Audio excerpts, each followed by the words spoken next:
हाल ही में उत्तर प्रदेश सरकार ने अपनी जनसंख्या नीति की घोषणा करी है, जिसमें कि 1 चाइल्ड पॉलिसी और 2 चाइल्ड पॉलिसी के लिए जो है वो ड्राफ्ट पॉपुलेशन पॉलिसी दी गई है और लोगों से उस पर सुझाव मांगे गए हैं। तो आज के सेशन में हम देखेंगे कि जनसंख्या, उसकी गणना और उससे संबंधित जो आंकड़े निकल कर के आते हैं वो क्यों महत्वपूर्ण हैं। तो सबसे पहले शॉर्ट में हम कुछ जो है वो फैक्ट्स देखेंगे जनसंख्या से रिलेटेड। भारत में पहली बार जनगणना जो है वो 1872 में हुई थी। भारत में पहली बार जनगणना किस वायसराय के समय में हुई थी? लॉर्ड मेयो के समय में।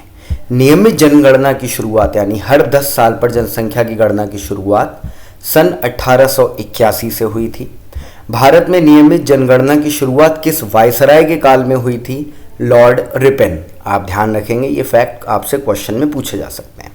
विश्व जनसंख्या दिवस कब मनाया जाता है? 11 जुलाई को वर्ल्ड पॉपुलेशन डे जो है वो यूनाइटेड नेशंस ने उसको रिकॉग्नाइज किया है। जनगणना 2011 में जो हुई है भारत की, जो अभी तक की हमारी आखिरी जनगणना है, वो भारत की 15वीं जनगणना थी सन 1872 से, और स्वतंत्र भारत की यानी 1947 के बाद से 7वीं जनगणना। अब 2021 में ये अगली जनगणना जो है वो आपकी प्रपोज है, जिस पर की काम चल रहा है। भारत की बढ़ती हुई जनसंख्या का प्रमुख कारण क्या है? यानी कि क्या वजह है, अगर आपसे एग्जाम में पूछा जाता है कि सबसे प्रमुख कारण जिसकी वजह से जनगणना बढ़ रही है हमारी जनसंख्या, तो वो आप ध्यान रखेंगे, ये क्वेश्चन बहुत लोग जो है वो गलत करते हैं। इसका आंसर लिख करके आते हैं कि बर्थ रेट में वृद्धि यानी जन्म दर में वृद्धि, जबकि ये इसका आंसर नहीं है। इसका आंसर है मृत्यु दर में कमी। भारत में स्वतंत्रता के बाद जैसे जैसे स्वास्थ्य सेवाओं का विकास हुआ, मॉर्टेलिटी जो रेट है वो कम हुआ, लोगों की जो जीवन प्रत्याशा है, लाइफ एक्सपेक्टेंसी जिसे हम बोलते हैं, वो बढ़ी। तो इस वजह से भारत में मृत्यु दर में कमी होने की वजह से भारत की जो जनसंख्या है वो बढ़ी है। अगला क्वेश्चन बहुत महत्वपूर्ण है, कई बार आपने पढ़ा होगा। किस वर्ष को भारतीय जनसंख्या के इतिहास में महाविभाजक वर्ष यानी कि ग्रेट डिवाइडिंग ईयर माना जाता है? तो वो 1921 है। इस दशक में पहली बार भारत की जनसंख्या कम हुई थी, जो है वो नेगेटिव ग्रोथ रेट था। और किस वर्ष को भारतीय जनसंख्या के इतिहास में लघु विभाजक वर्ष? तो 1951 में जो हमारी जनगणना हुई थी, यानी स्वतंत्र भारत के बाद पहली जनगणना, वही हमारी लघु विभाजक के रूप में थी। ये तो कुछ फैक्ट्स हुए पॉपुलेशन से रिलेटेड।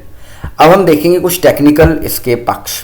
तो जनसंख्या के आंकड़ों के बारे में सबसे जो प्राइमरी वर्क है और अभी तक का जो हम कह सकते हैं सबसे ज़्यादा जिसको रिकॉग्नाइज वर्क माना जाता है जनसंख्या के मामले में, वो थॉमस रॉबर्ट माल्थस का माना जाता है, जिसको हम माल्थुशियन प्रिंसिपल ऑफ पॉपुलेशन या माल्थुशियन थ्योरी भी कहते हैं पॉपुलेशन की।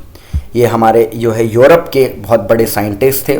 बेसिकली ये एक स्टैटिस्टिशियन थे, लेकिन इन्होंने पॉपुलेशन में फिर काम किया और इन्होंने जो अपना फॉर्मूला दिया कैलकुलेशन के लिए, मॉर्टेलिटी के लिए, और कितने समय बाद किस देश की समकालीन परिस्थितियां, चाहे वो इकोनॉमिकल हों, सोशोलॉजिकल हों, पॉलिटिकल हों, उनकी वजह से किस तरीके से जनसंख्या वृद्धि दर बढ़ेगी, फिर स्थिर होगी, फिर नीचे जाएगी, इसके पीछे क्या रीज़न है, इसके बारे में जो माल्थस की थ्योरी है वो बहुत बड़ा एक उसको यूज़फुल माना जाता है।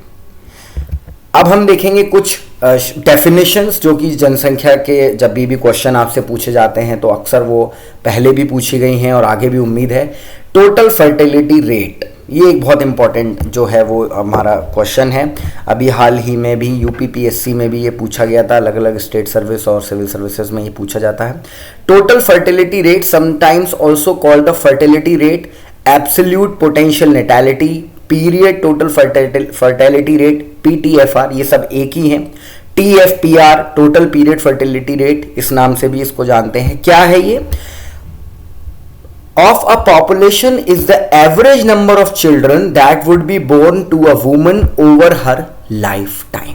यानी जो भी एक वुमन का प्रोडक्टिव पीरियड है, जिस पीरियड में, लाइफ के जिस पीरियड में उसको बच्चे हो सकते हैं, तो अपने पूरे लाइफ टाइम में मैक्सिमम कितने, एवरेज जो है वो कितने बच्चे पैदा होंगे एक महिला पर, ठीक है, यानी एक फैमिली में कितने बच्चे पैदा होंगे। तो यूएन पॉपुलेशन डिवीजन जो है, संयुक्त राष्ट्र की जो जनसंख्या प्रभाग है, वो ये कहता है कि टोटल फर्टिलिटी रेट अगर आपका 2.1 है, यानी एक महिला के अगर 2, ये एवरेज टर्म्स में है क्योंकि, तो इसीलिए ये फिगर 2.1 है, तो 2.1 टीएफआर जो है वो सबसे आइडियल टीएफआर है। 2.1 अगर किसी देश का टीएफआर है तो उसका मतलब ये है over the period of time जितने लोग मरेंगे उतने ही बच्चे उन लोगों को रिप्लेस कर देंगे।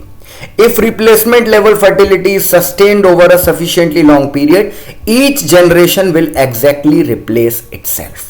यानी जितने लोग एक जनरेशन में से जाएंगे उतने ही लोग अगली जनरेशन में आएंगे, ना ज्यादा ना कम, क्योंकि आप जानते हैं जनसंख्या ज्यादा होना भी गलत है और कम होना भी गलत है। भारत का टीएफआर लगभग इसी के आसपास है। कुछ देशों में जैसे कि साउथ कोरिया में, जापान में, वहां पर टीएफआर 1 से भी नीचे चला गया है, तो वहां पर जनसंख्या की कमी का एक बहुत बड़ा संकट खड़ा हो गया है। ठीक है, तो ये टीएफआर। अगला टॉपिक हम देखेंगे crude death and crude birth rate. CDR और सीबीआर क्या है? हिंदी में हम इसको कहते हैं अपरिष्कृत या अशोधित जन्म दर और मृत्यु दर। क्या है ये भी क्वेश्चन अक्सर आपसे पूछा जाता है।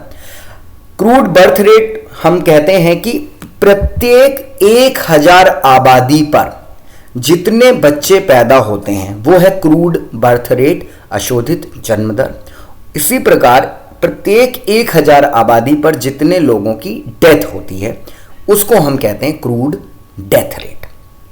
क्रूड का मतलब है अपरिष्कृत या अशोधित। ठीक है, इसको उदाहरण के लिए आप देखिए कि मान लीजिए अगर किसी देश में 1 मिलियन की जनसंख्या है, यानी 10 लाख लोग किसी देश में रहते हैं, वहां पर एक वर्ष में यदि 15,000 बच्चे पैदा हुए तो प्रत्येक 1000 में हम इसको गिनेंगे। इसके लिए हम 15,000 को और 1 मिलियन को दोनों को 1000 से डिवाइड कर सकते हैं। ठीक है, या फिर 15,000 को 1 लाख से डिवाइड करके उसको 1000 से मल्टीप्लाई। तो यदि 1 मिलियन पर 15,000 बच्चे पैदा हुए तो हम दोनों को 1000 से डिवाइड करेंगे। 15,000 को 1000 से डिवाइड किया तो 15 आया। 1 मिलियन को 1000 से अगर हमने डिवाइड किया तो हमारा आया 1000, यानी 15 डिवाइडेड बाय 1000 ये फिगर निकल के आई। तो इसका मतलब कि 1000 लोगों पर 15 लोग पैदा हुए हैं, तो ये वहां की अपरिष्कृत जन्म दर यानी क्रूड बर्थ रेट है। इसी हिसाब से मान लीजिए 10,000 लोगों पर अगर 10 लोग मरे किसी पर्टिकुलर एरिया में, तो हम 10,000 पे 10 लोग मरे, यानी कि 1000 पर एक व्यक्ति की डेथ हुई, या और इसी तरीके से कोई भी फिगर हो सकती है। तो इस तरीके से आप ध्यान रखेंगे। ये 3 टॉपिक मैंने आपको बताए, टीएफआर यानी टोटल फर्टिलिटी, सीडीआर यानी क्रूड डेथ, सीबीआर यानी कि क्रूड बर्थ, और माल्थुसियन थ्योरी ऑफ पॉपुलेशन आपके लिए इंपॉर्टेंट है। तो इसी तरीके से हमारे चैनल को आप सब्सक्राइब करिए। Thank you.